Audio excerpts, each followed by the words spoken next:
Tapi yang penting ialah bumi sendiri berbicara bahan cemar, gas rumah kaca wajib dikurangkan segera. Sisa diguna semula, pembakaran dielak seribu daya, kaedah bersih memaju warga. So saya fikir hari ini kita akan bincang tentang 4 rangkap yang ataupun 4 yang daripada wajib tu. Bagaimana kita nak mengatasi masalah perubahan iklim. Dan kita pun tahu perubahan iklim ni isu yang sangat besar. Kalaulah tidak disebabkan oleh isu COVID, pandemik COVID, saya fikir serata dunia akan berbicara tentang perubahan iklim ketika ini. Dan banyak pihak juga melihat bahawa perubahan iklim ini adalah sebab yang menjadikan penyebaran wabak COVID ataupun pandemik COVID ini begitu berleluasa. Jadi saya tak nak pergi kepada cerita COVID, saya nak cerita tentang perubahan iklim. Kami telah sepakat bahawa kalaulah kita melihat perubahan iklim ini segi masalah, kita akan bersikap reaktif. Sebab itu kita perlu melihat ini satu peluang. Dan sebab itulah kita nak jadikan perubahan iklim ini satu proaktiviti. Bagaimana kita boleh mendapat manfaat daripada perubahan iklim ini. Disebabkan itu saya mencadangkan supaya kita berfikiran menggunakan kuadran yang saya letakkan di dalam ni, dalam slide ni. Kalau kita tengok dari segi peluangnya, banyak peluang dari segi pendidikan, pekerjaan, perniagaan yang boleh kita perolehi daripada perubahan iklim ni. Pada masa yang sama juga kita boleh tingkatkan tahap pelestarian, environmental sustainability. Kalaulah kita bersikap reaktif, kita akan berada di kuadran mitigasi. Mitigasi ni maknanya kita terpaksa menerima hakikat bahawa perubahan iklim telah berlaku, bencana pelbagai menjadi-jadi, banjir di sana sini, dan kita terpaksa mencari kaedah untuk mitigasi kita. Kaedah mitigasi kita contohnya kita terpaksa memikirkan bagaimana kita boleh menyediakan perkhidmatan dan kemudahan yang tidak begitu mencemarkan sehingga perubahan iklim tu berleluasa sekali. Kita akan bincangkan kemudian. Tapi kalau kita lebih proaktif, kita akan sampai ke tahap adaptasi. Kita mengakui hakikat itulah yang berlaku, tetapi bagaimana kita boleh berusaha supaya perubahan iklim itu tidak sampai menjejaskan kehidupan kita. Kehidupan kita lebih baik dengan perubahan iklim sebab kita telah berubah dari segi cara kita berfikir, cara kita mengatur kehidupan kita, cara kita berniaga, cara kita bekerja dan sebagainya. Dan kalaulah kita hanya bersikap remeh, kita tidak banyak manfaat. Yang banyak manfaatnya adalah ialah apabila kita berada pada kuadran biru itu, iaitu kita melaksanakan ekonomi kitaran. Ataupun dalam bahasa Inggeris kita panggil circular economy. Kalau kita tengok baca puisi itu, wajib dikurangkan segera bahan cemar. Jadi kalaulah ekonomi kitaran ini, bahan cemar itu adalah sumber baru. Sama ada bahan cemar itu air sisa, sisa pepejal, buangan berjadual daripada industri dan sebagainya, itu adalah new revenue, new resources that we will able to process and then to come up with new products or eco products. Begitu juga yang lain-lain, sisa diguna semula pun ekonomi kitaran. Pembakaran dielak seribu daya pun ekonomi kitaran. Sebab apa yang berlaku sekarang ni, kita ada isu saja kita bakar. Ada sampah kita bakar. Kita nak menghasilkan tenaga, kita bakar melalui internal combustion engine. Itu yang akan dibincangkan oleh Profesor Kamal dan Dr. Sritar. Dr. Sritar ni dia pandai puisi Melayu, jadi saya fikir dia boleh faham apa yang saya sebutkan tu. Tapi yang penting ialah kaedah bersih semula, kaedah bersih itu untuk memajukan negara, untuk memajukan warga, ini sangat penting. Jadi kita mesti beralih daripada pemikiran yang hanya menyerah dan kita bersifat mitigasi. Mengambil tindakan mitigation. Kita pergi kepada adaptasi dan sebaik-baiknya kita pergi pada ekonomi kitaran. Kalaulah kita tidak dapat peluang yang banyak dari segi pendidikan, pekerjaan dan perniagaan, kita boleh tingkatkan pelestarian dengan mengubah cara hidup kita lah. Ya, mengubah cara hidup itu macam-macam kita boleh fikirkan kemudian. Saya sebutkan hal ini dan saya nak berbalik kepada satu slide yang saya juga dah lihat. Ini adalah tindakan ataupun apa yang dirancangkan oleh Kerajaan Malaysia melalui laporan kita Biennial Update Report kepada United Nations Framework Convention on Climate Change yang kita hantar pada Disember tahun 2020. Ya, apa yang kita nak buat dari segi mitigationnya, renewable energy dan energy efficiency, transportation, recycling activities, biogas recovery from palm oil, forestry, dan adaptasi kita ialah berkaitan dengan addressing flood, coastal protection, water and food security and public health. Saya nak sebut dua lah. Contohnya sekarang ni bila kita ada masalah, hampir 90% daripada banjir kita di Malaysia sekarang ni ialah flash flood. Flash flood ini disebabkan oleh 3 sebab. Satu, disebabkan oleh hujan yang sangat lebat dalam tempoh yang singkat. Yang kedua, disebabkan oleh longkang kita tersumbat. Tersumbat tu disebabkan oleh sampah, disebabkan oleh lumpur, disebabkan oleh lalang, macam-macam lah. Yang ketiga, ini sangat penting. Yang ketiga ialah tak cukup. Reka bentuk tu tak cukup. Dan ini adalah perkara yang kita perlu atasi. Tapi untuk mengatasi masalah flash flood ini, kalau kita bersifat mitigasi, kita akan melihat persoalan-persoalan itu dari segi bila akan berlaku. Adaptasi makna kita sentiasa bersedia. Kalau air naik, kita akan pastikan yang kita dapat mengatasi masalah banjir setempat. Sekurang-kurangnya banjir tak masuk ke rumah kita. Contoh inovasi yang dibuat oleh Nahrim, kita ada penghadang banjir nak masuk ke rumah. Ya, kadang-kadang banjir itu hanya lebih kurang dalam 2 jam je. Ya, 2 jam tapi rumah penuh dan habis kapet, katil, peti ais dan peralatan elektronik rosak. Ada ular masuk dan macam-macam lah. Tapi kalau kita ada penghadang banjir yang kita letak di luar rumah kita, katakanlah di pagar kita, jadi air tak masuk ke rumah kita. Ya, ini teknologi yang simple yang tak perlukan biaya yang tinggi kalaupun kita telah dapat teknologi itu dihasilkan. Begitu juga dengan food security yang ada kat sini, banyak usaha sedang dibuat dan kita pun di kementerian dan saya sendiri secara peribadi menyokong aktiviti kebun komuniti. Banyak diadakan di mana-mana lah. Jadi kalau ada tanah lapang di depan rumah, di kawasan kejiranan kita, kita tanam makanan. Dan kita biasakan makanan-makanan yang contohnya lah, Malaysia mengimport berbilion satu tahun bawang. Bawang putih dan bawang merah berbilion kita import daripada India dan Indonesia. Dan nak tanam bawang tu tanyalah siapa yang biasa tanam bawang. Adalah kerja yang paling mudah sekali tanam bawang. Tak payah nak menggunakan teknologi yang hebat-hebat, tapi kita beli daripada luar negara. Itu juga dengan yang lain-lain. Jadi kalaulah kita boleh settle atau kita boleh bincangkan hari ini, apakah adaptasi yang mudah untuk kita buat di peringkat individu, di peringkat komuniti, di peringkat kemasyarakatan dan di segi perniagaan. Jadi Puan Dayang, saya berhenti di situ dulu. Wallahu a'lam. Assalamualaikum warahmatullahi wabarakatuh. Terima kasih Datuk Seri, kupasan yang menarik. Jadi bila kita lihat mitigasi perubahan iklim dan kalau boleh saya soalan susulan ya Datuk Seri, kalau tidak keberatan, bagaimana agaknya ya keadaan pelepasan gas rumah kaca kita pada masa kini? Terima kasih Dayang. Saya fikir ada satu slide yang saya nak mungkin saya nak share nanti ni.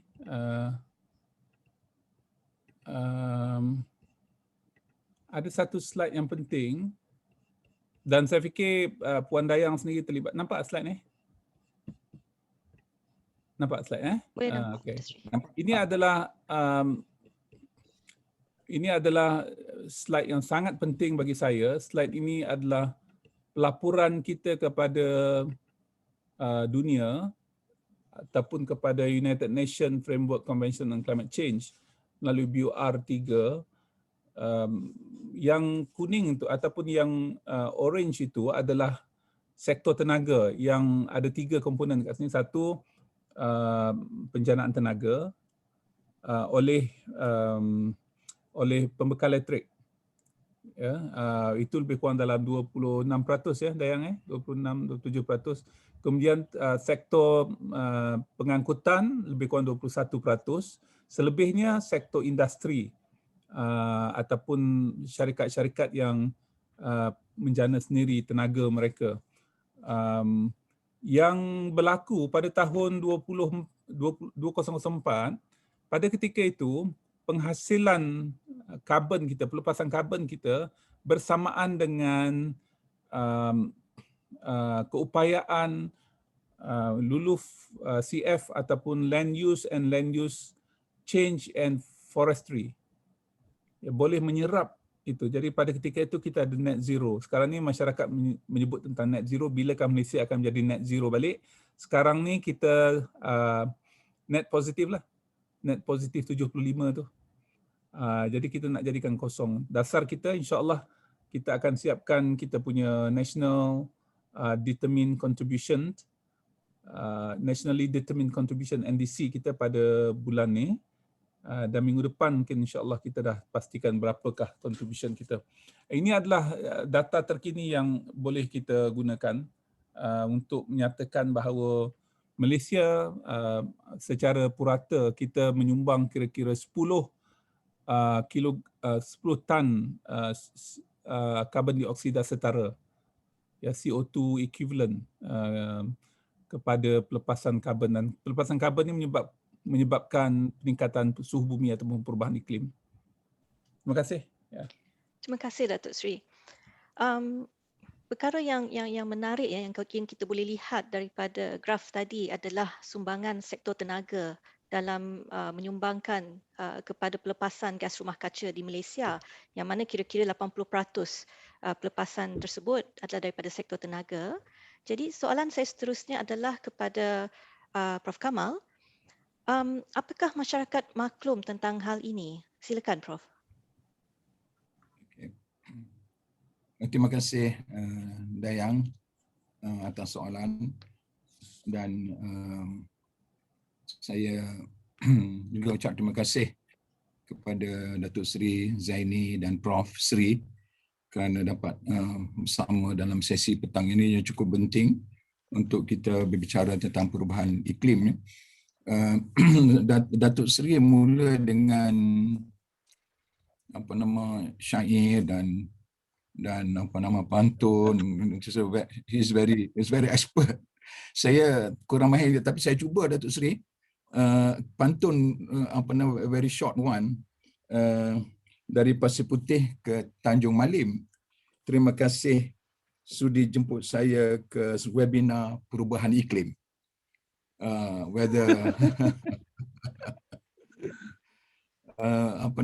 Short and sweet, I hope, harapan saya. Tapi perubahan iklim penting dan cukup bermakna untuk kita semua, kerana kesannya bukan untuk kita yang hari ini, tetapi kalau tidak ada langkah-langkah yang penting yang kita lakukan, nanti kesannya kepada generasi akan datang. So kita tak boleh procrastinate, kita tak boleh delay dalam mengambil tindakan-tindakan perlu. Soalan tu tujukan pasal Puan Dayang tanya pasal sektor tenaga kontribut pada pelepasan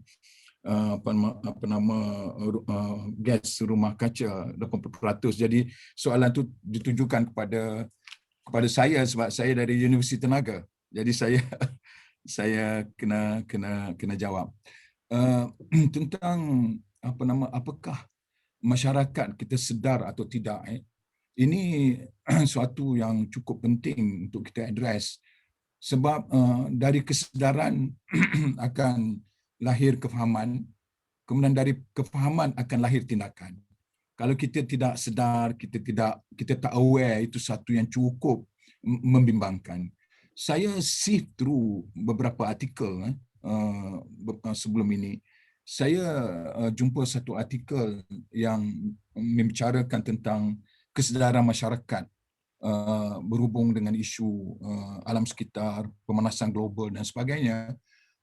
Rata-rata dikatakan masyarakat di negara maju lebih peka isu alam sekitar saya dapat lebih kurang 87.5% yang peka tentang isu ini, berbanding dengan masyarakat di Asia yang lebih kurang 57%.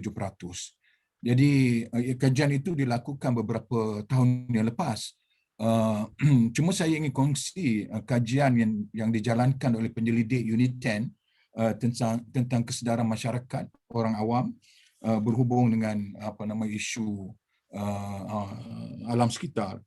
Yang pertama yang dijalankan oleh penyelidik Unit 10 Dr. Azlina Abdullah, kajian ini terkini tahun 2020 terhadap 529 orang awam di sekitar Lembah Kelang mendapati bahawa 82.9% orang awam terutamanya sektor kediaman dan komersial memahami masalah alam sekitar, masalah pelepasan karbon dan bersetuju bahawa penggunaan produk hijau itu penting dalam mengurangkan penggunaan tenaga dan juga pelepasan karbon.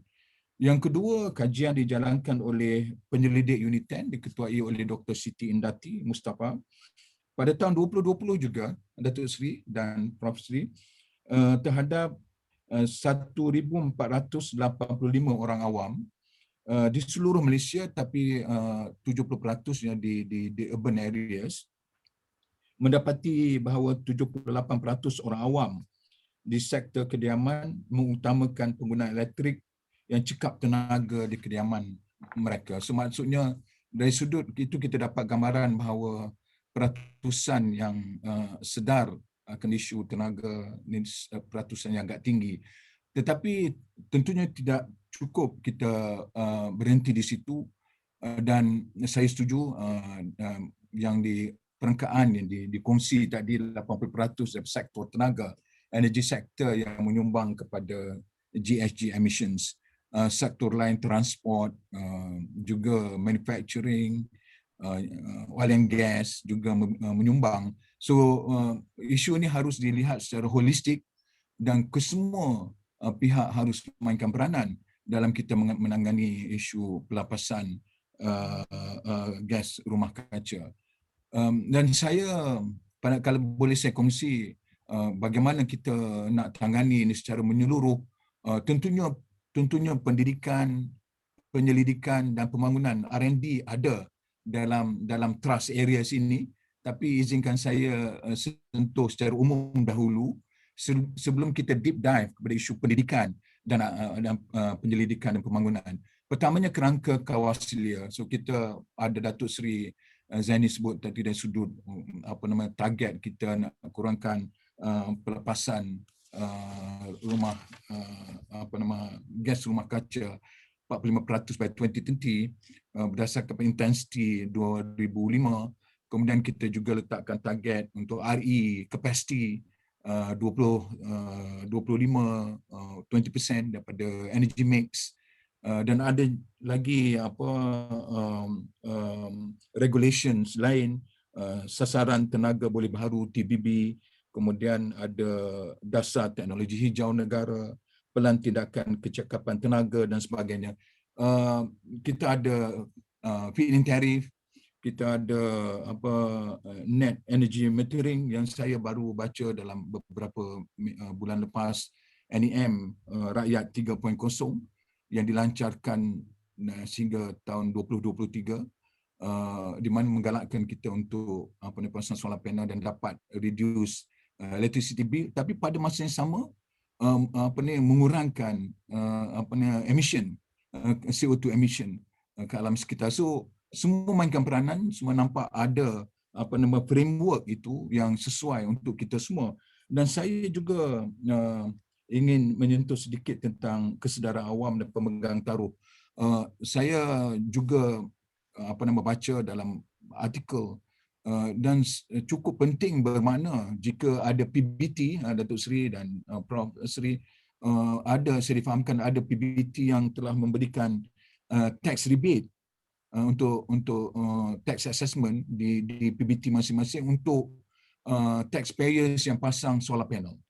So diberikan tax rebate itu secara berperingkat. So ini maknanya kita kena balance between regulations dengan insentif. Mungkin ke depan ada lagi isu-isu yang nak kena dipikirkan, Climate Change Act dan sebagainya, yang tentunya boleh kita tangani secara menyeluruh. Persekitaran perniagaan, business environment juga penting, dan saya yang daripada Universiti Tenaga Nasional, TNB, difahamkan memang committed untuk tingkatkan RE-mix capacity daripada sekarang 780 megawatt kepada 1,700 megawatt pada 2025. Jadi kesemua ini tentunya akan dapat kita tangani isu carbon emission. TNB juga telah wujudkan G-Spark, Sdn Bhd anak syarikat TNB, yang jadi one-stop center untuk pemasangan solar panel dan a very good support system yang diberikan kepada individu ataupun sesiapa yang pasang solar PV di rumah masing-masing. So nampak ada sudut business environment tu sudah ada. Dan pendidikan, penyelidikan dan pembangunan, saya kira ini yang agak penting, sebab sesuatu itu mesti bermula dengan understanding, kemudian lahirnya komitmen, dan yang paling baik adalah kita address isu ini waktu anak-anak di sekolah rendah. Ya, kita beri kesedaran. Saya pernah ke Jepun, pernah lihat bahawa anak-anak di sekolah rendah dia pergi keluar dan kutip sampah, ya, secara berkumpulan, kemudian diberikan insentif sampai kutip sampah yang paling banyak dapat hadiah. Bukan sebenarnya hadiah itu yang penting, tetapi nak wujudkan kesedaran di kalangan anak-anak kecil penting untuk jaga environment. So saya fikir penting untuk kita deep dive tentang dalam isu pendidikan, bagaimana kita lihat pendidikan dan R&D ini membantu dalam usaha kita untuk tangani isu perubahan iklim, dan juga talent development atau pengembangan bakat yang ada di universiti, mungkin juga di luar universiti, supaya mereka menjadi champions of environment. So kalau dalam bidang bisnes, jadi champion dalam bidang bisnes, kalau mereka menjadi pentadbir juga menjadi champion. So talent development itu harus dibangunkan secara komprehensif dan bermula dari sekolah sampai ke universiti. Nanti peluang lepas ini saya akan deep dive a bit dari sudut langkah-langkah inisiatif yang diambil di Uniten, saya percaya di UTM dan universiti lain untuk kita tangani isu ini secara holistik. Terima kasih. Baik, Prof. Terima kasih. Sangat menarik bila kita lihat bermakna untuk mewujudkan kesedaran itu perlu bermula daripada kecil lagi sampailah ke universiti dan ke alam pekerjaan. Dan saya rasa sebelum kita mengupas dengan lebih lanjut mengenai peluang dalam pendidikan, kerjaya dan perniagaan, mungkin saya boleh tanyakan juga satu soalan mengenai teknologi. Jadi soalan saya seterusnya ialah bila kita lihat ya peluang-peluang yang ada dalam mengurangkan pelepasan gas rumah kaca di negara Malaysia ni, kita lihat tenaga tadi merupakan antara sektor yang utama dan lebih kurang 1/5 daripada penyumbang kepada pelepasan gas rumah kaca ini adalah daripada sektor pengangkutan.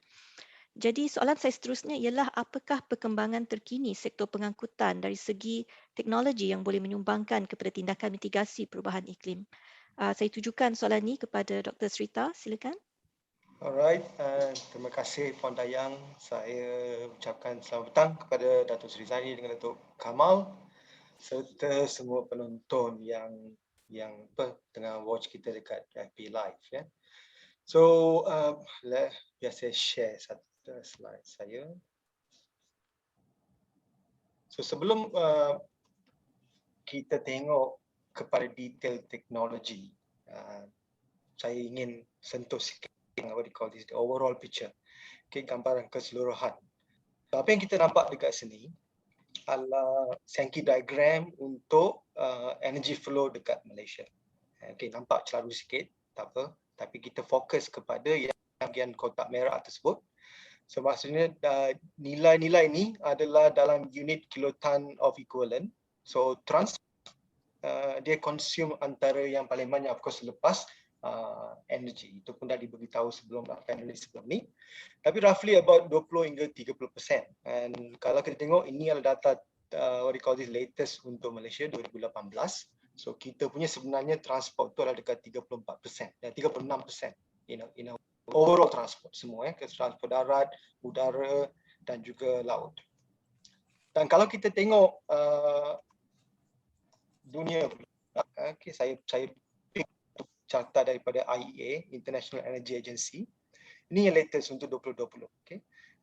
Dunia kita menghasilkan lebih kurang 34 gigaton of CO2.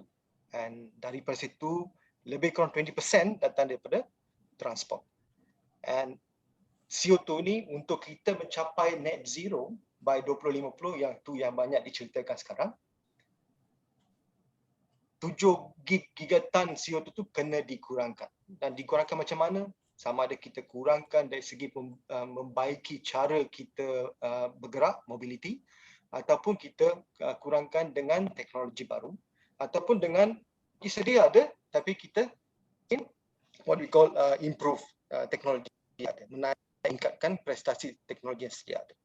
Dan itu yang saya akan tunjukkan sedikit, dan daripada situ kita boleh nampak bahawa dekat kita sebenarnya ada banyak peluang, especially dari segi peluang pembelajaran dekat universiti dalam bidang-bidang yang diperlukan untuk address sektor pengangkutan ni, supaya sektor pengangkutan in the future akan menjadi sektor yang kurang karbon, tak mungkin zero karbon tapi kurang karbon. Okey, sektor pengangkutan ni antara sektor yang mendapat banyak perhatian kepada dia dekat dengan pengguna, sebab membayar untuk membeli teknologi, beli kereta, beli apa. So teknologi tersebut adalah dekat dengan pengguna. Dan sudah tentu kebanyakan daripada kita ni pernah dengar statement end of internal combustion engine. Okay, sejak COVID ni banyak government kat dunia dia dah declare mereka nak berhenti menjual enjin pembakaran dalam internal combustion engine. Ini adalah antara negara yang telah what we call this promise. And yang paling awal sekali adalah Norway 2025, tapi kebanyakannya adalah antara 2040 hingga 2050. Tapi satu yang kita boleh lihat dekat sini adalah kebanyakan negara yang pledge ataupun promise untuk stop penjualan internal combustion engine ni adalah negara-negara maju. Dan kalau kita tengok ke arah 2050, populasi dunia ini akan bertambah daripada lebih kurang 7 bilion sekarang kepada 9.something bilion. Dan kebanyakan populasi pertambahan ini berlaku di negara Afrika dengan Asia.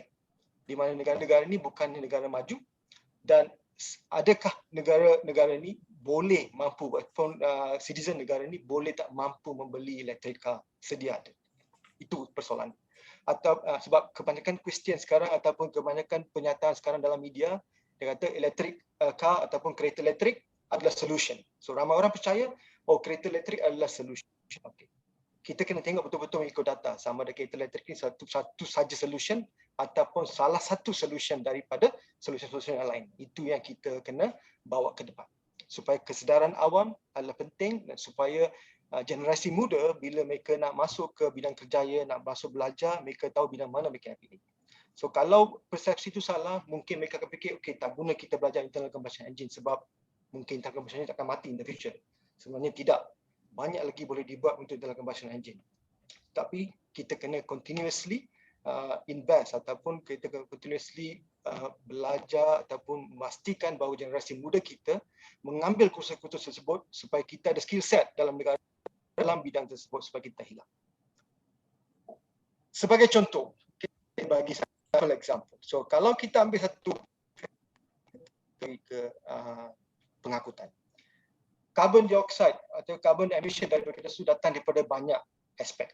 Okay, datang daripada extraction, manufacturing pembuatan kita sebut, minyak, fuel ataupun elektrik yang digunakan untuk charge, pemanduan dan juga recycling.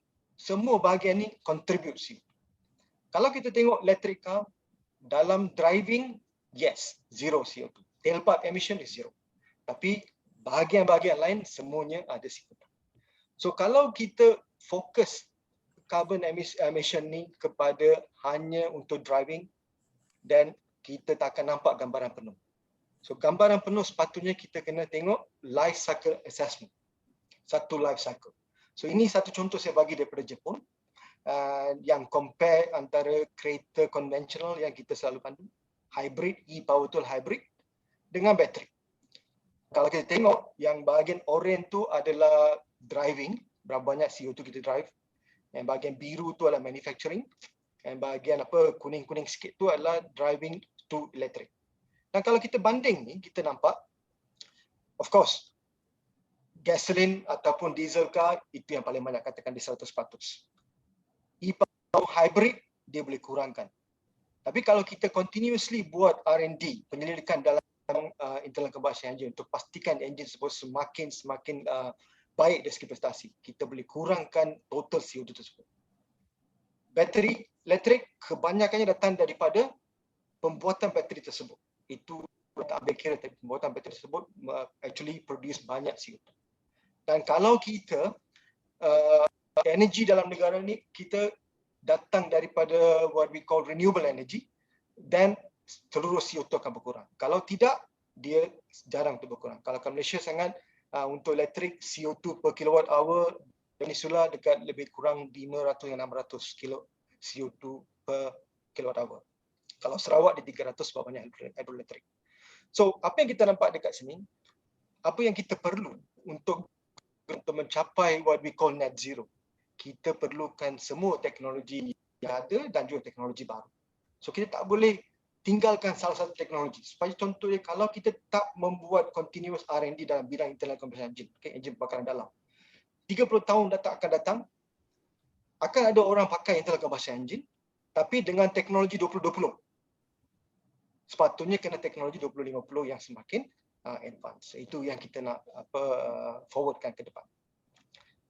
So, kalau kita tengok sektor pendidikan, so far saya cerita kereta je, tapi sektor pendidikan ni bukan kereta je. Dia ada kereta, dia ada what we call lori kecil yang untuk what we call deliverable, ada lori besar, lepas tu ada marine, ada aeroplane ataupun aviation.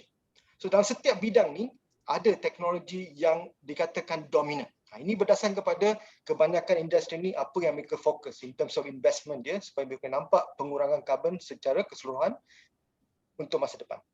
Kalau kita tengok dari segi passenger car ataupun untuk kereta biasa, teknologi akan dominate adalah EV dengan HEV. So maksudnya going into the future, kita akan pandu EV for sure. So saya tak kata EV ni tak baik, EV memang perlu, tapi EV bukan keseluruhannya. So kita kena ada HEV which is hybrid.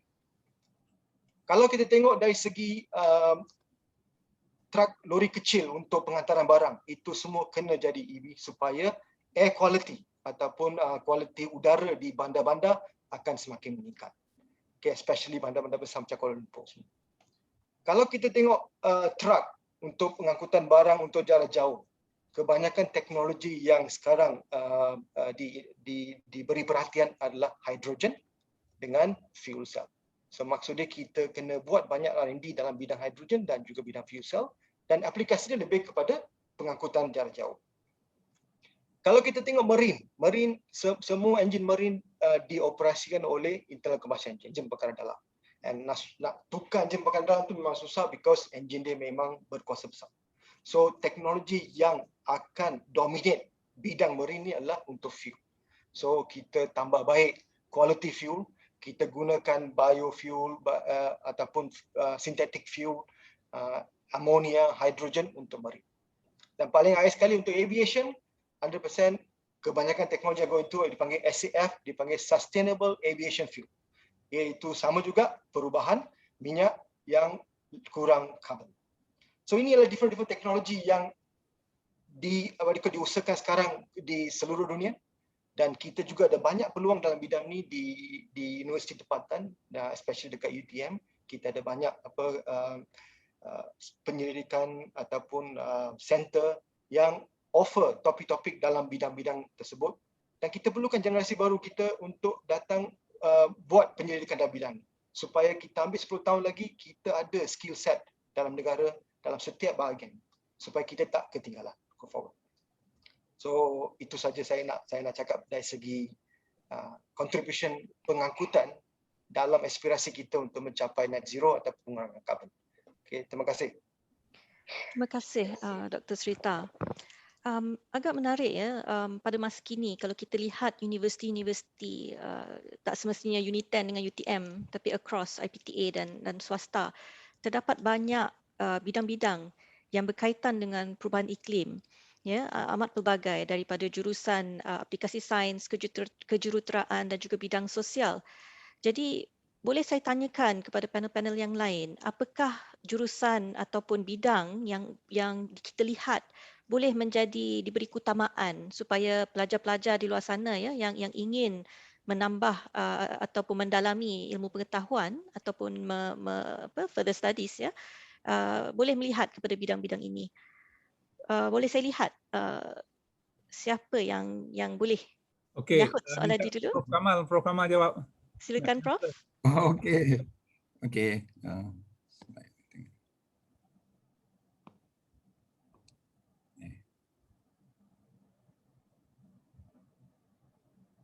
Okey.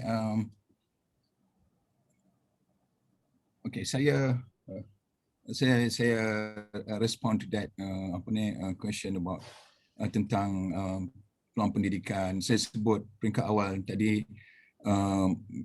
dalam apa-apa strategi atau inisiatif yang kita ambil untuk tangani sebarang masalah atau cabaran, tentunya yang paling utama adalah tentang pendidikan ya, dan juga berkaitan dengan pendidikan adalah R&D, talent development dan sebagainya. So di UNITEN, apa yang kita lakukan, saya percaya juga dilakukan di universiti lain, UTM dan beberapa universiti awam maupun swasta, tentang environmental ni kita embed kelestarian, perubahan iklim, environment and society dalam hampir semua academic program yang kita tawarkan kepada student. Mana student tu kena ambil subjek-subjek ini, saya sebutkan tadi tentang sustainability, environment and society, supaya mereka sekurang-kurangnya faham tentang cabaran yang kita hadapi, apakah langkah-langkah yang perlu kita tangani secara bersama, supaya kita dapat pastikan dunia yang kita diami sekarang dapat diserahkan ke generasi yang akan datang dalam bentuk yang dalam keadaan yang terbaik. Subjek seperti tenaga boleh diperbaharui, RE, energy efficiency, kejuruteraan alam sekitar dan sebagainya juga ditawarkan. Tapi selain pada itu, Puan Dayang dan Datuk Seri dan Prof Srita, saya juga ingin kongsi dari sudut research yang kita jalankan, dan saya harap apa yang penting ialah sama ada research ataupun akademik, kita nak galakkan ramai lagi pelajar yang berminat untuk mencuburi bidang tentang tenaga, tentang environment dan sebagainya. So di UNITEN, institut yang penyelidikan yang kami ada 5, Institute of Sustainable Energy yang menjalankan pendidikan tentang renewable. Kemudian kita ada Chair of Renewable Energy, dibiayai oleh AIBA, program chair selama 10 tahun. Waktu itu Datuk Seri Zaini KSU kita telah bersama-sama untuk kita bangunkan program ini, Chair of Renewable Energy. Kemudian kita ada Energy Infrastructure. Energy Infrastructure mempunyai penekanan kepada hydropower, mini hydro dan sebagai satu sumber penjanaan tenaga. Ya. So di Malaysia ni ada peluang-peluang ini, kita kena berpindah daripada fossil fuel dan RE. So Institute of Energy Infrastructure memainkan peranan cukup penting dalam kita mengetengahkan strategi dan juga perancangan untuk ke arah RE dalam konteks hydropower. Kemudian energy policy and research, kita menjadi menyediakan kertas polisi kepada ST dan juga kepada kementerian tentang energy policy, energy security dan sebagainya melalui Chair of Energy Economics yang dibangunkan secara bersama antara Energy Commission dan juga TNB. Kami ada Institute Informatics and Computing dan Institute Power Engineering. Kesemua ini penyelidikan yang kita jalankan berkaitan dengan tenaga, tapi penekanannya kepada RE, penekanan kepada sustainable dan juga penekanan kepada mengurangkan pelepasan GHG, battery storage dan sebagainya. So selain pada itu di Unit 10 juga kami mempunyai inisiatif kampus pintar, Smart University Initiative. Antara lain, Prof. Sritar ada sebut tadi tentang EV, dan di Unit 10 kita ada electric bus yang bergerak dalam kampus dan juga keluar kampus. Kita ada juga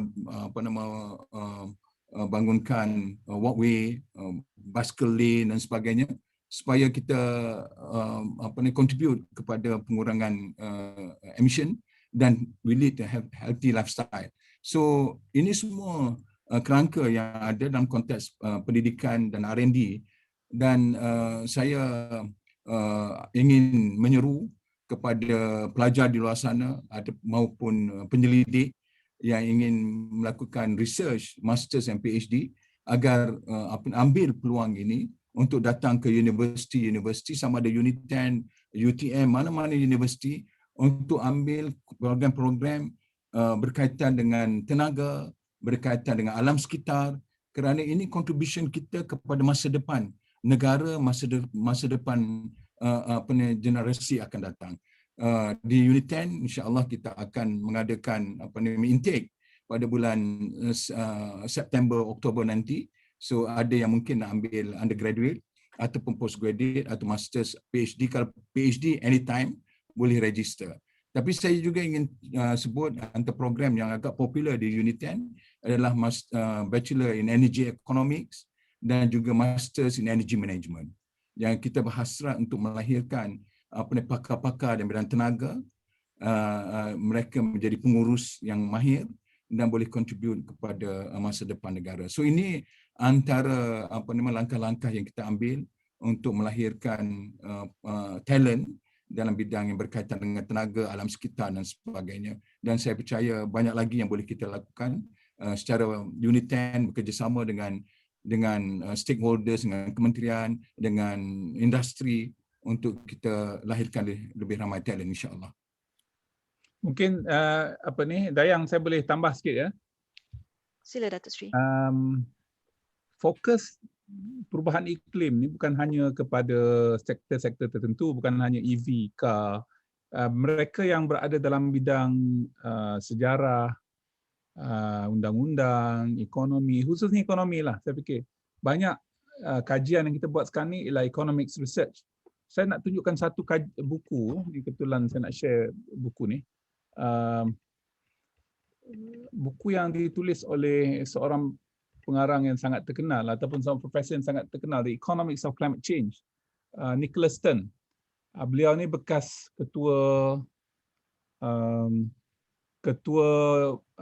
ekonomi di Bank Dunia dan menjadi orang penting dalam kerajaan Britain. Kalau kita tengok buku tersebut, kalaulah kita tak buat apa-apa sehingga tahun 2050, kita akan menghadapi kerugian dari segi GDP per kapita. Kalau kita tengok kajian, dan sebahagian besar kerugian tu akan begitu dirasai selepas tahun 2050. Sebab itulah bila kita menyebut tentang perubahan iklim, orang bertanya tentang apa yang nak dilakukan sebelum 2050. Bila kita nak mencapai net zero 2050 ke 2040, sebab dia punya baseline tu 2050 berdasarkan kepada buku ini. Sebenarnya buku ni bukan beliau seorang menulis, ramai yang menulis. It's a turn review, ramai, it's a group of them. Tapi yang bertanggungjawab mengetuai kajian ini ialah Nicholas Stern daripada University College London sekarang. Kita tengok kalaulah baseline tu campur dengan market impact, campur dengan risk of catastrophe, catastrophic risk keseluruhannya amat tinggi. Apabila kita masukkan non-market impact ni hal yang tak berkaitan dengan langsung dengan ekonomi. Contohnya tentang kehidupan penduduk di kampung, penduduk di dalam bandar yang miskin, yang tak ada usaha lain yang boleh dibuat. Itu sangat ketara. Sebab itulah kajian buku ini digunakan secara menyeluruh untuk kita berbelanja sekarang dalam pelbagai aspek. Dan apa yang kita nak belanja? Ini yang tadi balik kepada sini. Sama ada mitigation kita ataupun adaptation. Yang kita sebutkan tadi, yang dibincangkan oleh Dr. Sritar dengan Profesor Kamal tadi, mitigation nombor 1 dan nombor 2, renewable energy, energy efficiency, transportation. Dia ada yang lain tu, recycling activities, biogas recovery from palm oil, itu pun energy juga. Forestry, kita tanam pokok, kita land use, kita tanam pokok. Selepas kita buat jalan raya contohnya, cepat-cepat tanam pokok. Selepas kita buat kawasan perumahan, cepat-cepat kawasan perumahan tersebut ditanam pokok. Sebab pokok tersebut akan mitigate, akan mengurangkan kesan perubahan iklim. Adaptasi maknanya perubahan iklim telah berlaku, mitigation telah kita buat, apa yang kita nak moving forward. Macam mana kita nak usahakan lagi. Itu yang saya sebutkan tadi. Kita mesti, dalam konteks Malaysia khususnya, kita mesti cari cara macam mana kita nak addressing flood. Dulu tak pernah dengar, kalau 20 tahun dulu, isteri saya orang Melaka, kami tak ada masalah nak balik ke Melaka sebab tak akan berlaku banjir bila-bila masa. Tapi sekarang ni balik ke Melaka, banjir. Balik ke Sarawak, banjir. Ya, saya tak pernah dengar banjir di Sarawak 30 tahun, 20 tahun dahulu. Tetapi apabila pembangunan yang pesat berlaku di kawasan perumahan, kawasan bandar, menyebabkan isu banjir. Jadi kita kena address banjir. How to adapt with flash flood in particular. Begitu juga yang lain-lain. Jadi kajian kita ataupun sebagai, katalah kita nak anak di peringkat sekolah, kita ada anak, kata contohnya kita nak membolehkan anak kita berpartisipasi dalam usaha menangani perubahan iklim. Jadi inilah bidang-bidangnya. Sama ada dari segi teknologi, dari segi perundangan, dari segi ekonomi, dari segi tadbir urus. Kita juga perlu pengurus-pengurus yang hebat macam Dayang ni lah. Ya, kalaulah pengurus-pengurus semua tak tahu tentang perubahan iklim, problem lah. Ya, jadi saya fikir kita kena lebih holistik lagi. Begitu juga dengan planners, town planner, urban planners. Arkitek kita kena lebih maklum dan prihatin bagaimana nak mengurangkan masalah khususnya banjir. Di Malaysia, bila kita menyebut nak adaptation, nombor 1 banjir.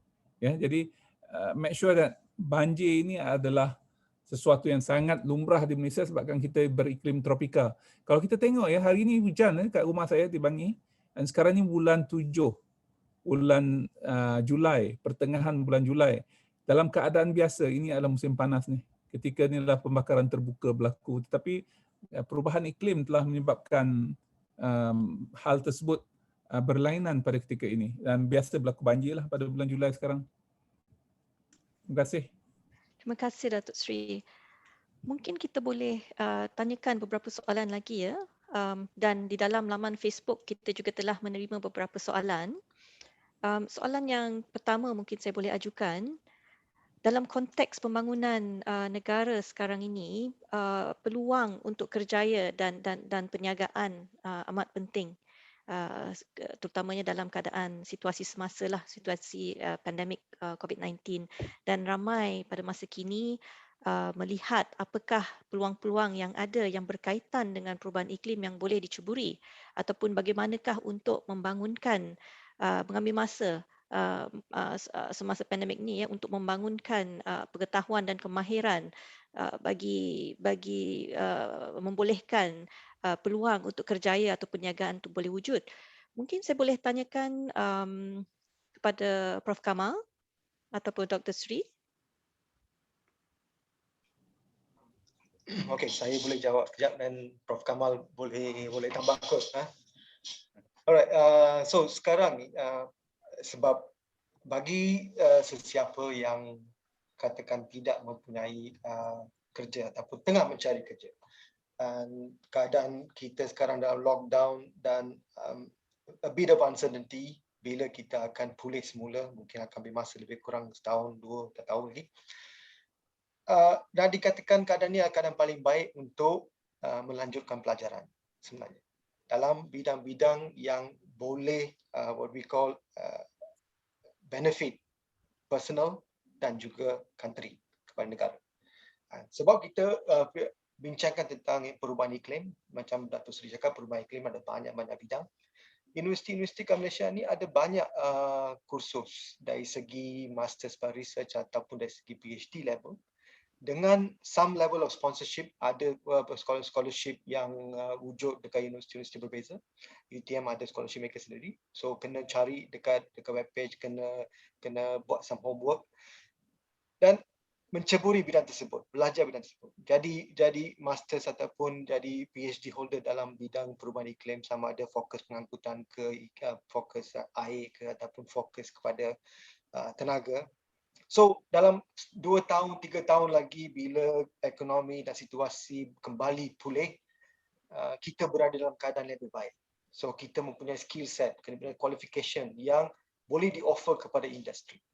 Sebab bila industri baru bermula dekat Malaysia, biasanya kalau FDI, company-company luar bila datang, mereka akan tengok sama ada mereka boleh tak dapat tenaga kerja mahir dalam negara kita untuk industri yang mereka nak buka.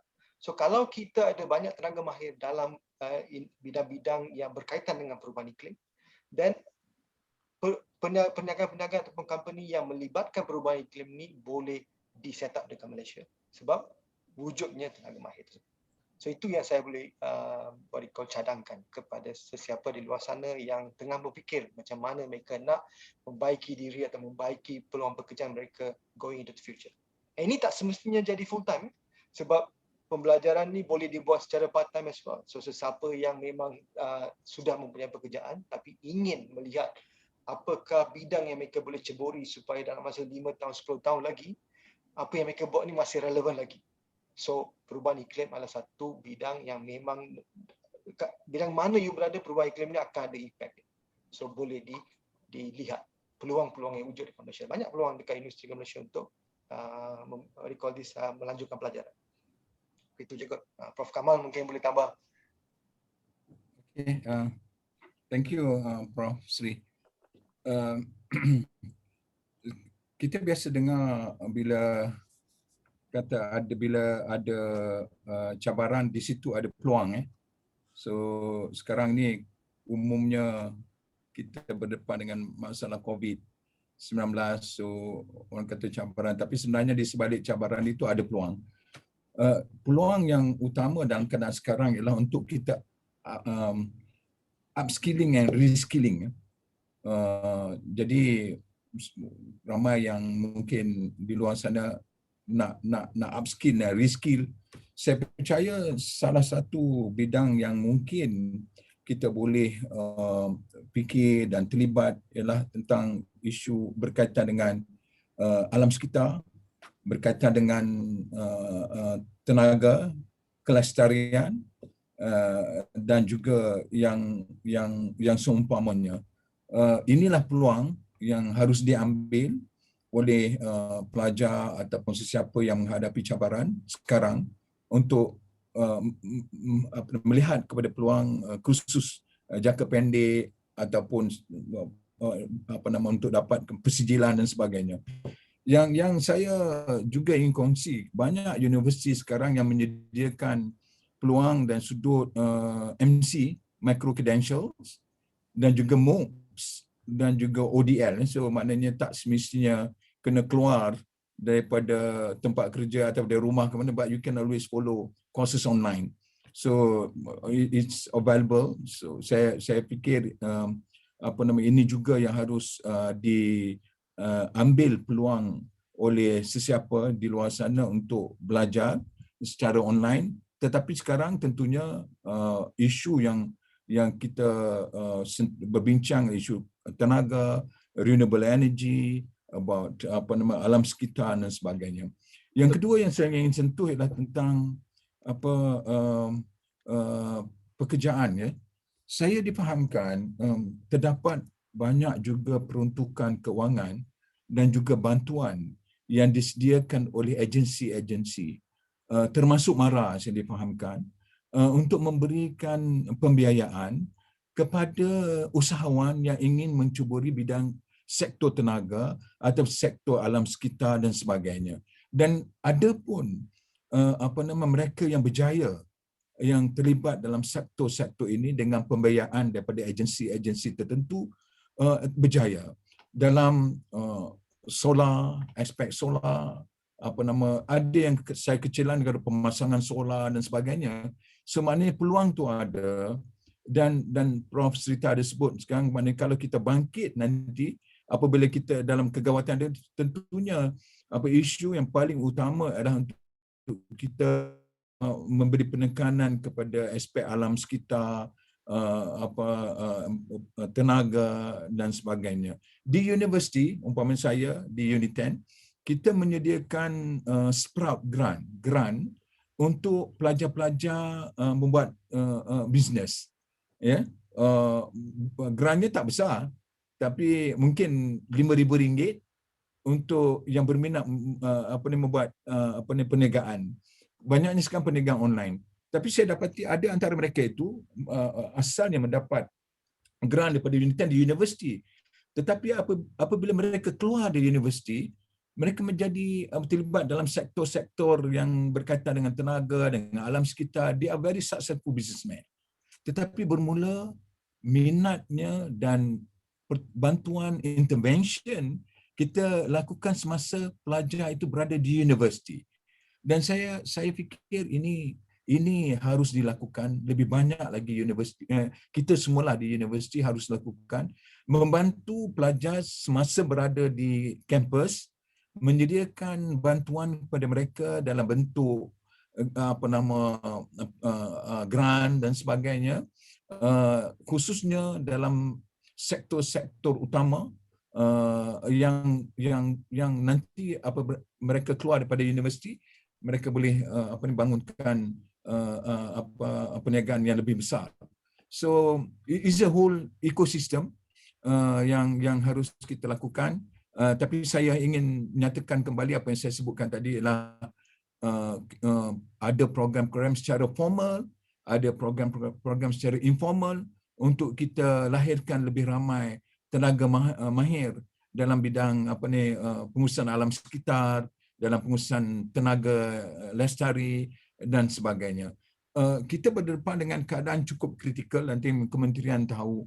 Sementara kita nak menuju ke hadapan untuk environmental sustainability, tapi kita juga harus imbangi dengan isu equity, akses kepada tenaga dan juga isu security. So kesemua ini harus diimbangi oleh kerajaan, oleh kita semua. So universiti juga mainkan peranan dalam sudut kita nak ada research tentang environmental sustainability, tapi juga kita buat research tentang security, tapi juga kita ingin bangunkan talent dalam bidang-bidang yang kritikal ini. So itu sumbangan pandangan saya buat masa ini. Terima kasih.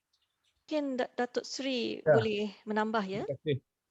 Sebenarnya kita ada banyak projek-projek yang sedang dilaksanakan sama ada oleh pihak kerajaan ataupun swasta berkaitan dengan mitigasi dan adaptasi perubahan iklim ni yang sekarang sedang berjalan ya.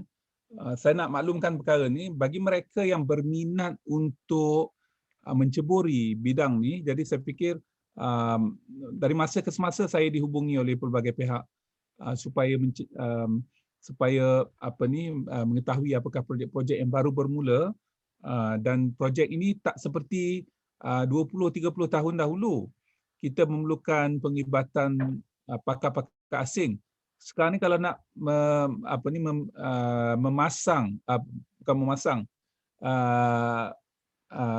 mereka bentuk, menghasilkan, memasang dan juga menyelenggara solar panel tu semua dibuat di Malaysia. Ya, 5 tahun lepas saya dimaklumkan masa saya jadi KSU Kedah ketika itu di Singapura, di Filipina, di Thailand, kalau mereka nak pasang solar panel, terpaksa ambil konsultan dan jurutera daripada luar, daripada Jepun, daripada Eropah. Tapi sekarang ni mereka telah ada kepakaran tu. Dan begitu juga di Malaysia. Bukan saja kita ada kepakaran tu, kita boleh pasang dan kita boleh optimize lagi. Ini adalah perkara yang baru, mungkin 10 tahun dahulu kita hanya belajar dalam textbook saja.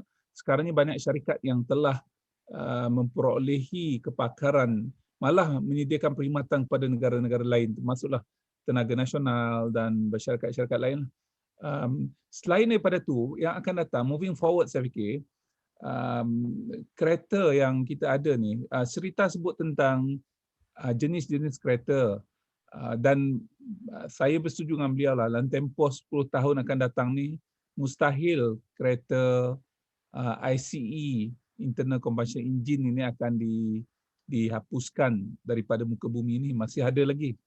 Dan kalau saya tak silap, apa yang saya belajar daripada Profesor Ricardo Bottas dari Imperial College, supervisor Serita dulu, kebanyakan kereta yang ada di jalan raya ni hanya 20% saja dari segi energy efficiency. 80% itu adalah wastage in the form of heat dan lain-lain lagi lah. Dan kalaulah kita boleh naikkan daripada 20% kepada 28% saja, itu yang research yang dia buat dengan top manufacturers in the world. Ya, ini akan naik 8% dari segi efisiensi pada masa yang sama. Platform yang ada ni masih digunakanlah untuk beberapa tahun yang akan datang, tapi dengan efisiensi yang lebih tinggi.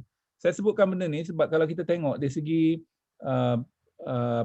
turbine yang ada untuk penghasilan tenaga. Tenaga ni biasanya kita menggunakan kelapa sawit pula. Kita kenakan arang batu, gas, tujuannya untuk dibakar dan menghasilkan uap. Uap itu akan menghasilkan turbine, akan menggerakkan turbine. Ketika Malaysia mula melaksanakan projek menggunakan pada tahun gas dan arang batu pada tahun 1960-an dulu, sebahagian besar turbine kita berada pada efisiensi kecekapan kurang daripada 40%. Jadi maknanya apa sahaja yang masuk tu 60% loss in the form of heat dan lain-lain. Ya, hanya 40% maksimum sahaja yang transferred into energy. Sekarang ni 63%. Sebahagian besar daripada loji-loji penjanaan tenaga yang baru yang dibina di Malaysia ni sekarang dah sampai ke 63%, mungkin dah lebih pada tu. 63% ni pada tahun 2018-2019. Ya, sebab sentiasa dibuat penyelidikan supaya lebih efisien. Katalah efisiensi itu akan naik daripada 40% 20 tahun lepas kepada 63% pada tahun 2020, mungkin akan jadi 75% pada tahun 2030 contohnya. Ini adalah research yang sedang dijalankan. Jadi saya tengoklah cara mereka buat research tu. Blade turbine tu mungkin Serita boleh cerita benda ni. Blade turbine ni dia ada blade dia. Ya, ada blade bilah dia. Blade itu dari segi design blade itu dipelbagaikan dan lain-lain. Ini dari segi teknologi. Dan kalaulah kita berminat untuk belajar dari segi perundangan, katalah seorang tu graduan dalam bidang perundangan, carilah topik, kita kemukakan topik penyelidikan kita berkaitan dengan perubahan iklim. Banyak sekarang ni, mungkin Dayang pun tahu macam mana kita sekarang ni sedang berunding di peringkat antarabangsa untuk Conference of Parties 26 yang akan berlangsung di Glasgow pada bulan November. Sekarang ni perundingan sedang berlaku lah. Kita cerita tentang undang-undang. Saya yang tak tahu undang-undang pun baca kitab undang-undang dan sebagainya. Dan kita sangat berhasrat satu ketika nanti orang yang buat kerja ni betul-betul, mereka yang betul-betul terlatih dari segi perundangan. Sebab itulah saya pernah cadangkan kepada Universiti UiTM supaya buat ijazah undang-undang kepada bukan lawyers, bukan kepada graduan dalam bidang perundangan. Ya, ini sangat penting sebab tak semua lawyer, graduan dalam bidang undang-undang akan menjadi lawyer, akan menjadi orang yang dalam bidang perundangan. Dan orang yang macam saya, orang yang macam Dayang dan ramai lagi lah, yang akan baca buku perundangan. Hari-hari kita baca tentang kontrak sana, tentang akta sini, tentang peraturan sana yang berkaitan dengan undang-undang. Jadi baik kalaulah ada universiti yang Naik Chancellor University yang ada dengar pada hari ini, kita yang ada program undang-undang, kita buat law for non-legal graduates, a kind of master's program yang membolehkan mereka ni sekurang-kurangnya tahu macam mana nak baca akta, macam mana sesuatu tu boleh dijadikan sebagai satu dokumen perundangan. Begitu juga dengan lain yang paling besar sekali saya fikir ekonomi lah ataupun accounting. It's a lot of environmental accounting now, dan kita juga sedang mengira macam mana nak kira carbon dan sebagainya. Jadi pelbagai kaedah dan kepakaran diperlukan. Jadi saya fikir perkara-perkara ni sedang berlaku dan kita sangat terdesak kerana kepakaran kita memang ada dalam pelbagai bidang, tetapi kita nak orang yang betul-betul khusus dalam bidang tu yang membolehkan kita berpartisipasi dalam perundingan dan sebagainya dalam keadaan yang lebih bersedia. Terima kasih. Terima kasih Datuk Seri. Saya ingin mengambil satu soalan lagi daripada laman web KASA kita. Adakah Malaysia kekurangan tenaga mahir dalam menangani perubahan iklim? Mungkin soalan ni agak umum ya. Generic, Agak umum. Saya boleh saya share balik slide tadi ya. Bila kita menyebut tentang perubahan iklim, yang nak kita buat sekarang ni, selain daripada pegawai-pegawai yang kerja tentang negotiation, lawyer yang bekerja tentang kontrak-kontrak yang ada, researcher yang ada, saya fikir tumpuan kita ialah kepada mitigation dan adaptation. Hakikat bahawa perubahan iklim itu berlaku memang tak boleh disangkal lagi lah. Jadi kita tak ada lagi nak cerita tentang nak absorb ataupun nak buat penyerapan CO2 di stratospheric layer. Saya fikir benda tu it's done already. It's already accepted that perubahan iklim is a phenomena that we have to accept. Ya. Yang menjadi persoalan macam mana kita nak mitigate, macam mana kita nak adapt. Sebab itulah pegawai-pegawai, jurutera-jurutera, syarikat-syarikat kita mesti ada kepakaran yang sekurang-kurang ni untuk Malaysia. Kita telah laporkan kepada United Nations Framework Convention on Climate Change, this is what we are going to do. Renewable energy and energy efficiency. Bukan renewable energy saja, tapi energy efficiency. Contohnya, lampu yang kita ada, kalau kita tukar daripada lampu biasa kepada lampu LED, ini akan mengurangkan tenaga elektrik sebanyak sekurang-kurangnya 30%. Itu aja kita buat, energy efficiency. Jadi macam mana nak buat energy efficiency ini? Kita mesti menghasilkan, berupaya menghasilkan LED. Pada masa yang sama kita kena ada kaedah pendanaan. Contohnya, masa saya jadi KSU dulu, kita buat EPC, Energy Performing Contract. Jadi maknanya satu agensi, kerajaan ke ataupun swasta boleh dihubungi oleh satu syarikat yang membekalkan semua perkara yang berkaitan dengan energy efficiency dan mereka buat kontrak. Kontrak itu adalah kontra kepada apa sahaja keuntungan daripada pengurangan bil disebabkan oleh energy efficiency tersebut. So that is called EPC, Energy Performing Contracting. Kita juga nak buat energy performing water performing contracting untuk air, tetapi disebabkan oleh harga air kita ni tak bankable, jadi tak ada orang yang boleh buat dengan air ni kecuali untuk buat air untuk tujuan industri. Ya. So perkara-perkara macam tu yang melibatkan business model, yang melibatkan teknologi. Teknologi saya fikir yang paling mudah sekali sebab kita memang dah ada base teknologi yang kuat di Malaysia. Ya, saya ingat masa saya nak belajar dulu, belajar di dalam bidang saya 35 tahun dahulu, kita terpaksa pergi ke England. Tak ada tempat nak belajar kat Malaysia. Ya, nak kena keluar negeri. Tapi sekarang ni hampir 50% daripada universiti awam menawarkan kepakaran yang saya pernah belajar di luar negeri tersebut. Jadi ini perkara-perkara yang berlaku. Dulu engineering hanya 2 universiti saja, iaitu UTM dengan Universiti Malaya.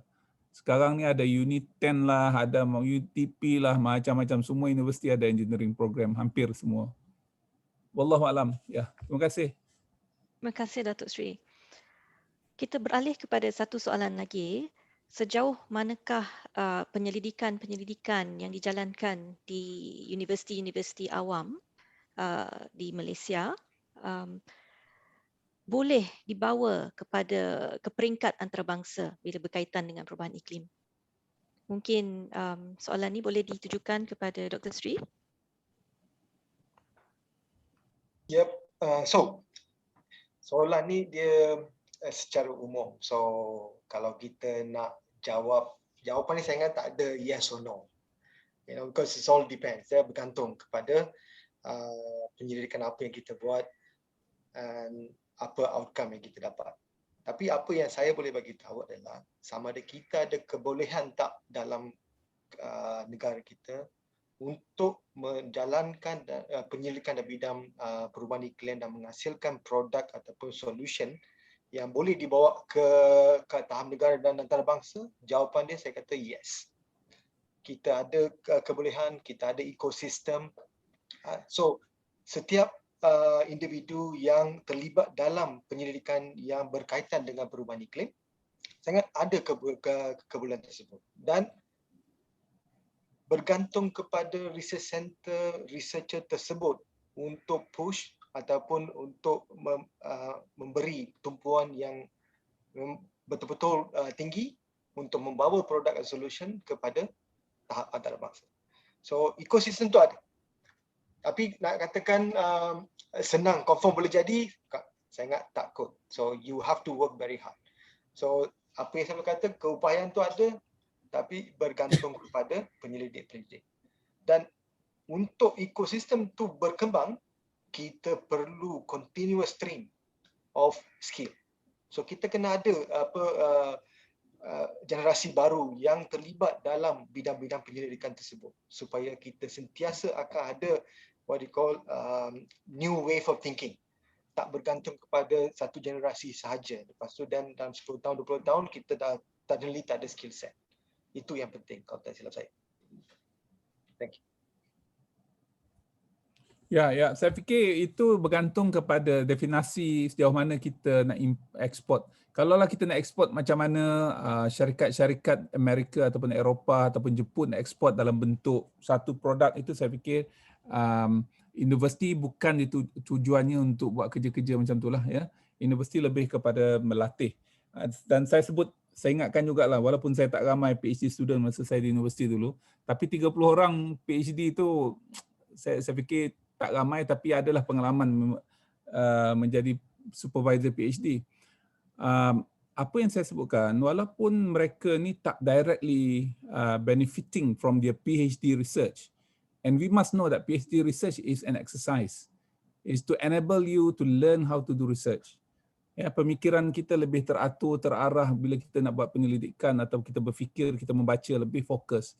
So that's the purpose of PhD training.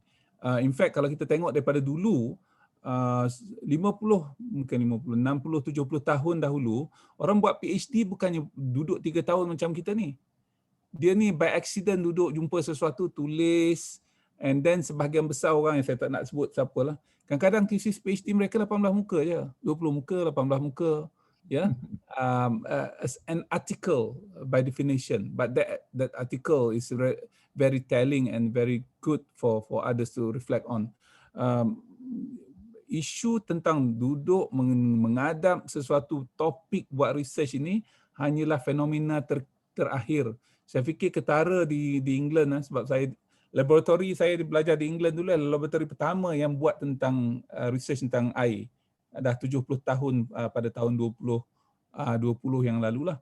Ya, dan kita menyambut ulang tahun ke-70 dan saya diminta untuk menutup conference 3 hari tersebut dengan anekdot yang pelbagai lah. Tetapi orang seperti John Snow yang Dr. John Snow yang menjumpai kaedah bagaimana kita nak mengatasi masalah bekalan air supaya bekalan air ini selamat secara tak langsung akan dapat menyelamatkan yang lain dari segi kesihatan awam, bermula di laboratori itu. Jadi saya begitu juga yang lain-lain, ramai lagi yang saya tak nak sebutkan sini.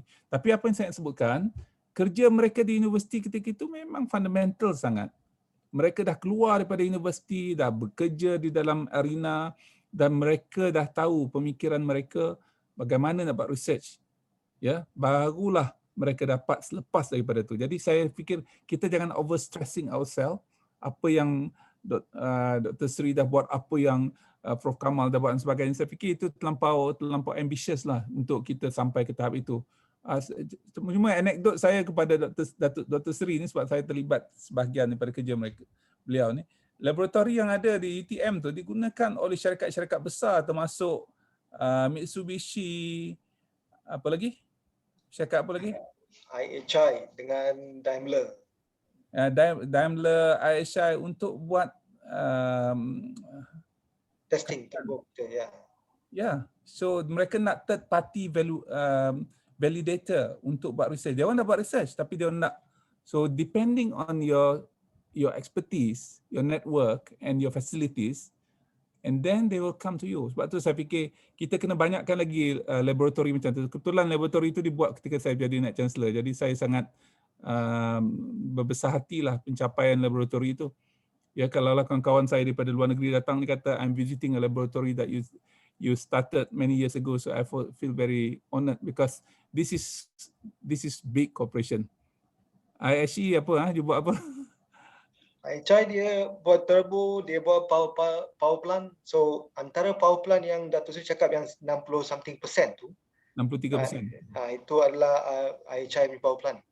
Yeah. This is the level that they are talking about. So saya fikir di banyak tempat termasuk di Unit 10 pun ada kepakaran yang macam ni yang digunakan oleh bukan saja TNB tetapi juga banyak syarikat-syarikat yang berkaitan dengan tenaga. Terima kasih. Dayang. Ya.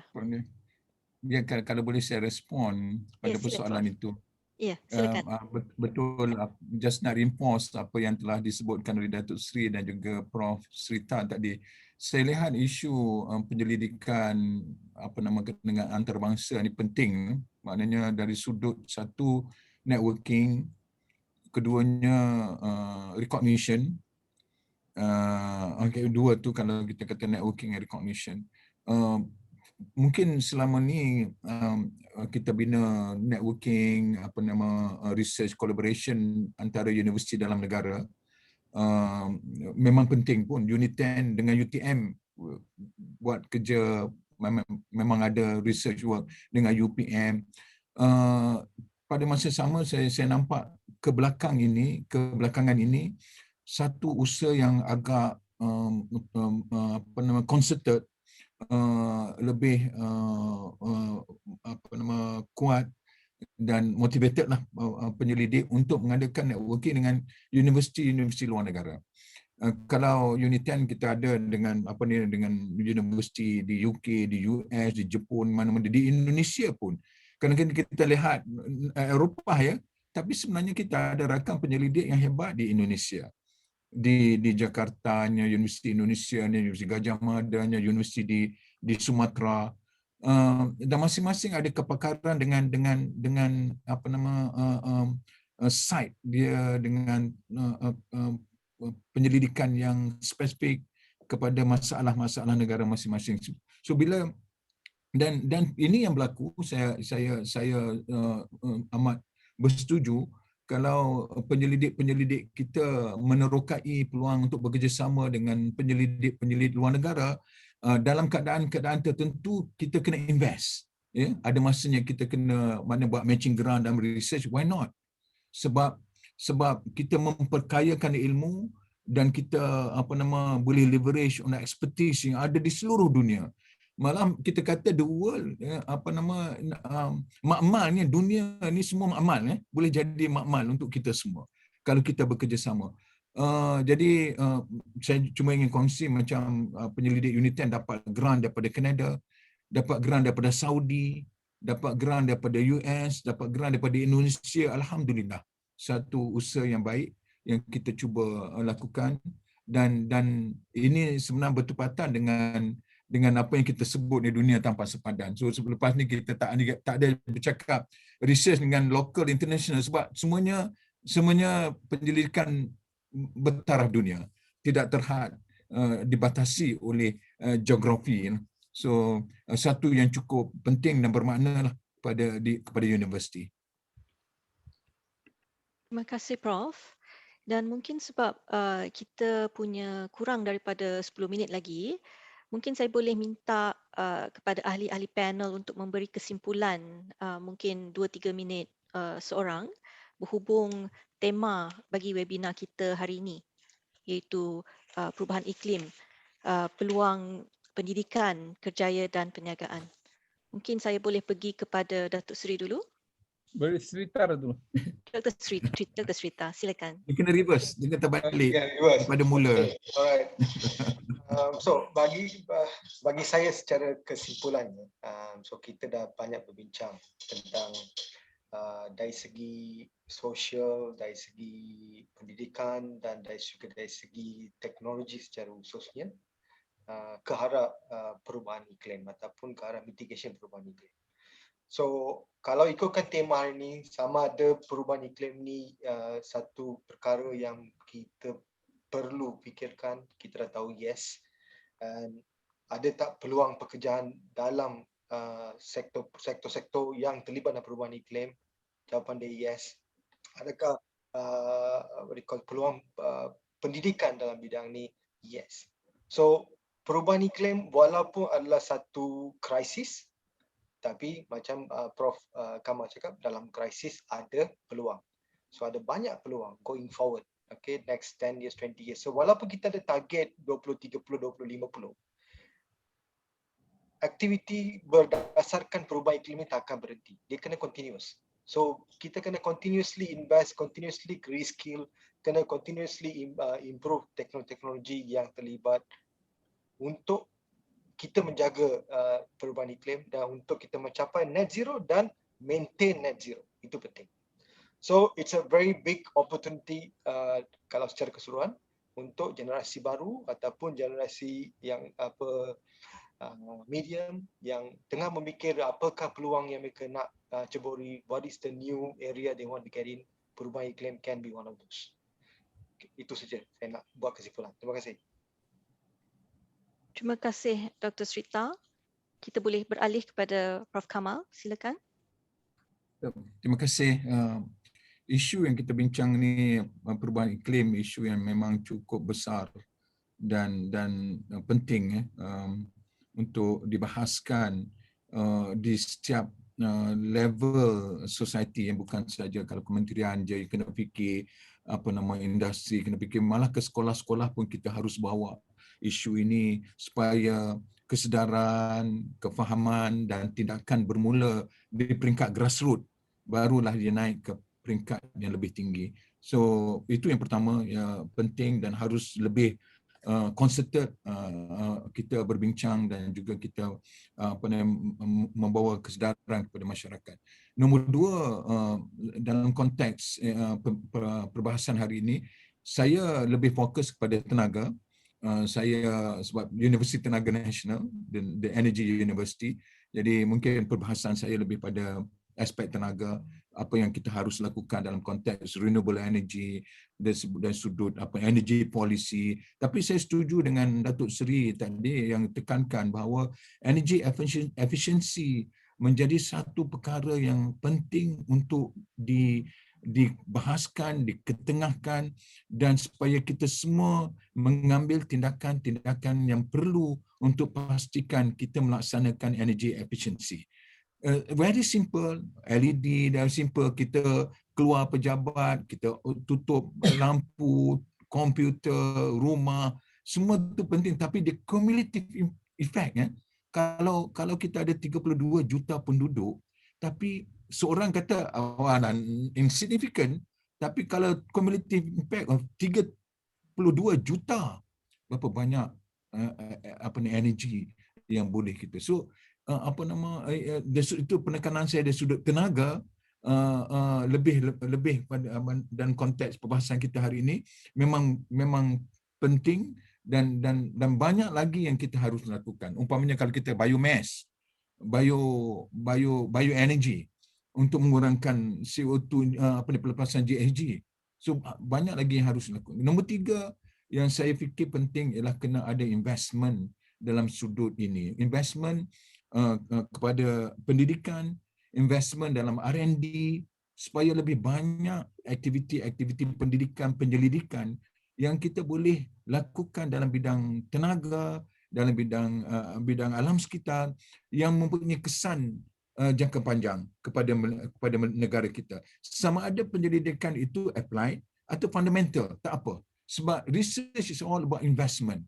So saya fikir negara kita perlu juga lebih sediakan peruntukan untuk kita lebih rancakkan lagi penyelidikan di universiti dan bidang-bidang yang cukup kritikal ini. Last point, terima kasih peluang yang diberikan kepada saya memberikan perkongsian ini. Saya nak tutup dengan pantun. Saya buka dengan pantun, tapi nanti Datuk Seri kena tutup dengan lebih pantun. Dari Pasir Putih ke Kota Baru, terima kasih and thank you. Terima kasih Prof. Kita kepada Datuk Seri. Saya nak tutup dengan slide yang saya gunakan tadi. Dari segi penyelidikan ataupun dari segi pendidikan, saya mengalu-alukan lebih ramai lagi masyarakat kita yang belajar dalam bidang yang berkaitan dengan perubahan iklim. Ya, mungkin dia buat civil engineering, chemical engineering ataupun electrical engineering, apa saja, tetapi tesis mereka tu buat dalam bidang perubahan iklim. Kalau ada option subjek, ambil option subjek yang berkaitan dengan perubahan iklim. Memang tak ada kejuruteraan perubahan iklim, ya, sebab perubahan iklim ni adalah satu tema, bukan satu discipline of knowledge. Saya ulang balik, ya. Perubahan iklim adalah satu tema, bukannya satu discipline of knowledge. Discipline of knowledge tu macam civil engineering, law, economics, accounting dan sebagainya. Tapi bila kita buat assignment, kita buat dissertation, kita buat essay ke, pilih yang berkaitan dengan perubahan iklim. Dan saya yakin insya-Allah pelbagai pihak yang memahami tentang perubahan iklim semakin lama semakin baik. Itu nombor satu. Peringkat BA, BSc, Bachelor Engineering, Masters, PhD dan sebagainya buat. Dan kalaulah boleh ketika mereka ada di kalangan kita yang mungkin sekarang ni mencari-cari kerja selepas menamatkan pengajian baru-baru ni, jangan rasa sedih hati sebab peluang pekerjaan tak banyak. Bukan saja di Malaysia. Di Malaysia peluang pekerjaan kita 68% masyarakat kita bekerja. Berbanding dengan kebanyakan negeri lain kira-kira 50%. Ya, negeri yang lebih daripada kita 76%, 74% laporan terkini yang saya dapat adalah negeri seperti Sweden, Denmark dan sebagainya. Sebahagian negara termasuk di UK dan sebagainya kurang daripada 68% yang Malaysia sekarang ada. Jadi maknanya sebahagian besar masyarakat kita masih ada pekerjaan. Dan bagi mereka yang mencari-cari pekerjaan, belajar. Belajar ni dia kalaulah kita ikhlas belajar, insya-Allah Allah akan permudahkan. Ilmu itu kan cahaya. Sekurang-kurangnya kita memberikan kita panduan hidup dan kita lebih dekat kepada kebenaran dan petunjuk. Yang kedua ialah kerjaya. Dia ada 3 kerjaya. Satu, kerja dengan orang. Yang kedua, kita mulakan perniagaan baru. Dan perniagaan baru yang saya sebutkan contohnya tadi ialah kita tukar lampu orang. Ya, tukar lampu. Sekarang ni banyak online services yang kita berikan, jual makanan dan sebagainya. Why not kita buat energy audit? Datang ke rumah saya tanya, sekarang ni rumah tuan bayar sebulan RM1,000.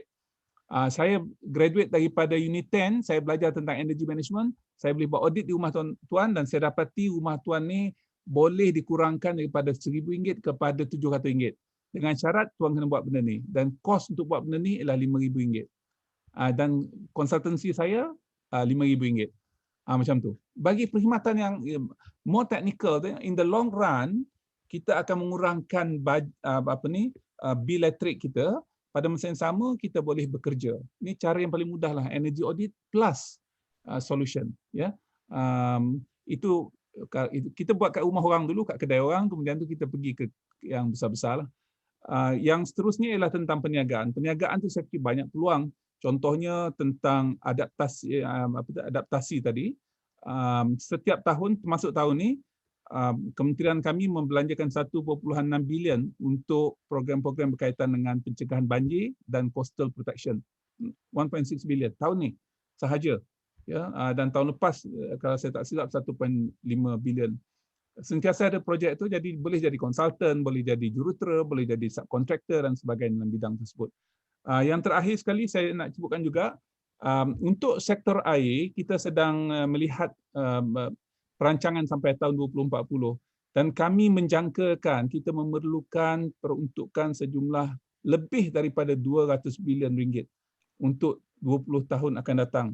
Ada dua perkara. Pertama sekali faktornya ialah perubahan iklim. Sebahagian besar daripada fasiliti yang kita ada, infrastruktur yang kita ada perlu climate prone, climate resilient. Yang kedua, sebahagian besar adalah fasiliti lama yang perlu ditukar. Pipe kena tukar, dam kena tukar, ya Profesor Kamal. Kita minta UNITEN Institut Keselamatan dan Pengurusan Empangan, sebab kita nak dapat Yes, ada rancangan tu Datuk Seri. We have that plan, dam safety punya chair. Ya, sebab kita tak ada pengkhususan dari segi dam. Dan dam kat Malaysia ni ada lebih kurang dalam 100.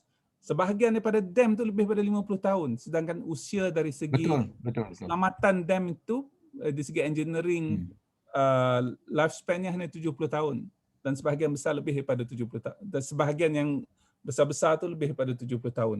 So, to retrofit, kita memerlukan kepakaran yang tinggi dan biaya yang tinggi. Bagaimana kita nak dapat duit sebanyak tu? Wallahu alam. Kita akan fikirkanlah cara bagaimana. Jadi saya tutup majlis kita ni, renung-renungkan gambar ini. InsyaAllah kalau kita pergiatkan pelestarian, maknanya lebih banyak ekonomi kitaran yang akan berlaku. Kalau tak faham juga, bacalah puisi yang saya tulis tu. Wallahu a'lam bishawab. Assalamualaikum warahmatullahi wabarakatuh. Terima kasih Datuk Sri, dan sekali lagi terima kasih diucapkan kepada tiga-tiga ahli panel. Saya ingin akhiri dengan dua pantun. Bunga dedap di atas para anak kecil pasang pelita, kalau tersilap tutur bicara, jemari disusun, maaf dipinta. Pohon rangan tempat bertemu, girangnya rasa si anak dara, baliklah tuan, membawa ilmu, binalah bangsa, bangunkan negara. Dengan itu sekian sahaja sesi webinar pada kali ini dan sehingga bertemu lagi. Wabillahi taufiq wal hidayah. Wassalamualaikum warahmatullahi wabarakatuh. Tangkap gambar. Assalamualaikum. Terima kasih. Tangkap gambar. Thank you. No, I can gambar. Okay.